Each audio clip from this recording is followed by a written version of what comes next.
एक रास्ते में कुछ असरफियां की थैली पड़ी हुई थी, तो एक संत जा रहे थे, तो वो रज से ढकी हुई थी ऐसे, तो उनका पैर लगा, तो उन्होंने देखा कि ये तो अशरफी है, तो शिष्य ना देख ले इसलिए ऐसे फिर रज से ढका। तो उनका गुरुजी ये तो कुछ है, दौड़ के उसने खोला तो अशरफी। उनका इससे जग दे, ये जहर है, मत उठा ऐसे। तो उनका गुरुजी जहर है इसमें क्या? बोले मार डालेगी ये माया अपवित्र है। तो उनका गुरुजी हमें इस बात पर विश्वास नहीं हो रहा है, मार कैसे डालेगी? तो उनका इसको यहीं रखी रहने दो, चलो उधर झाड़ी में चुपचाप बैठो चल के, हम तुमको दिखाते हैं ये माया कैसे मार डालेगी, अपवित्र माया है, जहां जाएगी उसकी बुद्धि भ्रष्ट कर देगी। अपवित्र माया का, अधर्म का स्वरूप यही होता है। तो 4 राज सैनिक घोड़ों पर चढ़े हुए उस समय वहां से निकले, तो एक की दृष्टि पड़ी, अरे बोले यार इसमें तो सैकड़ों असरफियां हैं। बोले यार ये तो आज हमारे भाग्य खुल गए। चारों पेड़ के नीचे बैठ गए, का 4 हिस्से लगा लिए जाएं। बोले 4 हिस्से बाद में लगाएंगे, पहले इससे 4 असरफी निकालो।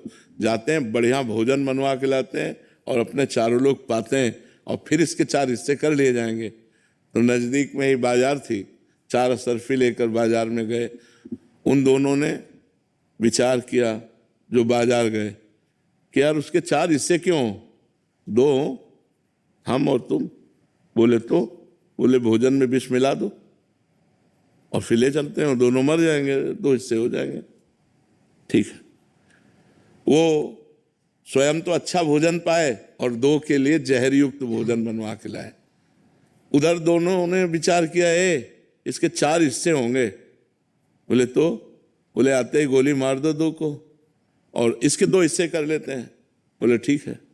तो जो ही दोनों भोजन लेकर के आए, सो ही दोनों को शूट कर दिया। और उनका यार मार तो दिया ही, भोजन पा लेते हैं आराम से, फिर हिस्सा करके चलते हैं। भोजन निकाला, दोनों पाए, दोनों मर गए। बाबा जी ने अपने शिष्य से कहा, देखा मार डाला ना, भाग यहां से, इसको मत उठाला। जो अधर्म का पैसा है वो बुद्धि दूषित ही कर देता है। अगर बुद्धि दूषित ना करते, चारों लोग बढ़िया भोजन पाते, 4 हिस्सों में बांट लेते। लेकिन अधर्म का पैसा तो बुद्धि को दूषित कर दिया, चारों मर गए, किसी के हाथ में नहीं, थैली वहीं पड़ी रही। ये अधर्म का पैसा कभी सुख प्रदान नहीं करता।